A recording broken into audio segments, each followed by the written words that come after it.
السلام علیکم دوستو، فیاض خان حاضر آج ایک نئے ولاگ کے ساتھ۔ آصف حفیظ نامی ایک لاہور کا شہری جو کہ پائلٹ تھا، اور پائلٹ کے بعد اس نے کچھ عرصے بعد اچانک ہی اس نے گولڈ کی بیپاری کی حیثیت سے اس نے اپنی ایک شناخت بنائی، اور برطانیہ میں مختلف ایسے لوگوں کے ساتھ اٹھنا بیٹھنا اس نے شروع کیا جو کہ وہاں کے شرفا کہلاتے تھے، جس میں لارڈ سے اور ایون کے شاہی خاندان کے تقریبات میں ان کے ساتھ چیریٹی جو فنڈنگ ہوتی تھی، ڈنر ہوتے تھے، ان میں بھی ہوتا تھا۔ مختلف قسم کے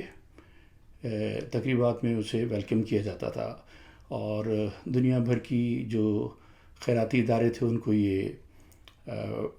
فنڈ دیتا تھا اور ڈونیشنز دیتا تھا۔ اس کی یہ شہرت تھی، لیکن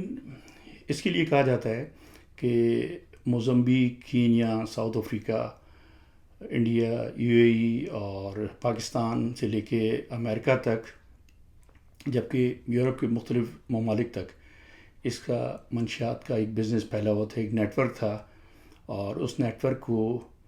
سلطان نام کا ایک ڈان چلا رہا تھا۔ اب سلطان کون تھا؟ جب مختلف لوگوں کو 2004 سے امریکی ایجنسی جو کہ منشیات کے انسداد کے لیے بنائی گئی ہے، اور ایک طویل عرصے سے انسداد منشیات کے شعبے میں بڑا کام کیا اس نے، مختلف ایجنٹس صرف اسی چیز پہ لگے ہوئے تھے کہ یہ سلطان نامی شخص کون ہے جو کہ ایک اتنا بڑا نیٹ ورک چلا رہا ہے، اور امریکی سرزمین پہ سینکڑوں دفعہ اس کا مال آیا ہے، جس میں ہیروئن، چرس اور دیگر منشیات اسمگل ہوئی ہیں۔ اور جو بھی لوگ پکڑے گئے، اصل نام شروع میں تو کسی کو نہیں پتہ تھا، لیکن آہستہ آہستہ جب امریکی حکام نے بڑی دلچسپی سے اس پہ کام شروع کیا اور ثبوت اکٹھے کرنے شروع کیے، تو پتہ چلا کہ آصف حفیظ جو کہ افریقہ میں ایک بہت بڑا بزنس چلاتا ہے، اور برطانیہ میں بھی ایک بڑی شخصیت کے طور پہ مانا جاتا ہے، وہ اس تمام نیٹ ورک کا سرغنہ ہے، اور سلطان اسی کی عرفیت ہے۔ اسے کچھ لوگ جو کہ اس بزنس میں ہیں نمبر 1 بھی کہتے تھے، کوئی بگ باس بھی کہتا تھا، لیکن دنیا بھر کی ایجنسیاں جو کہ اس پہ نظر رکھے ہوئے تھی وہ اسے سلطان کے نام سے جانتی تھیں۔ کینیا کے اکاشا برادرز جو کہ وہاں کے انڈر ورلڈ کے بدنام زمانہ لوگ ہیں، اور وہ منشیات کے دھندے سے وابستہ ہیں دنیا بھر میں، اسمگلنگ میں، ان کا بھی ایک نام تھا، اور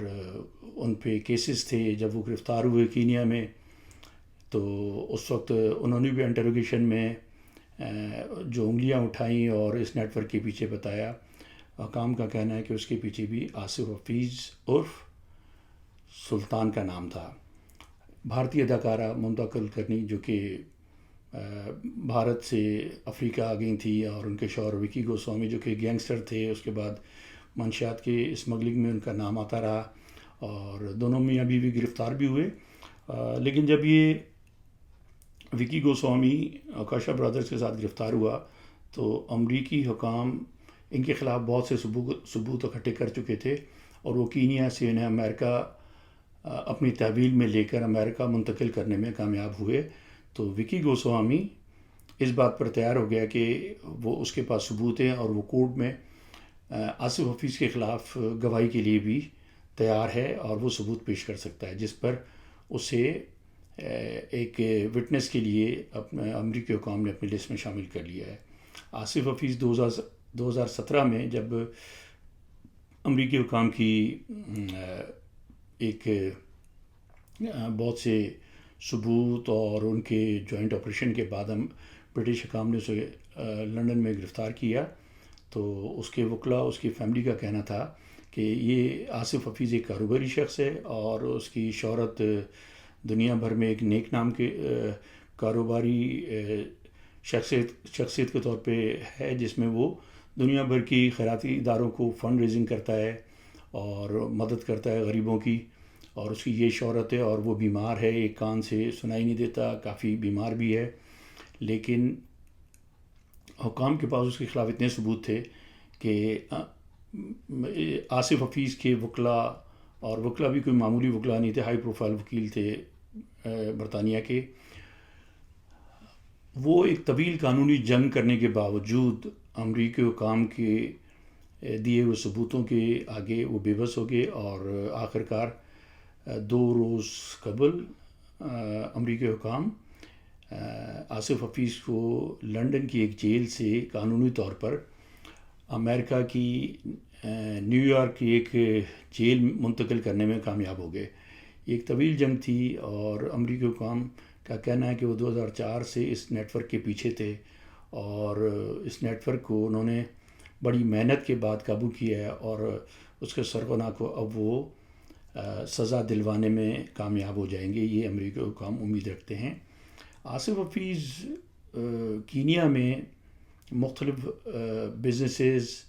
کا مالک تھا، جبکہ موزمبیق میں بھی، موزمبیق کی میں آپ کو پچھلے ایک ایپیسوڈ میں بتا چکا ہوں کہ موزمبیق، کینیا، ساؤتھ افریقہ میں پاکستانی گینگسٹر وہاں کام کرتے ہیں۔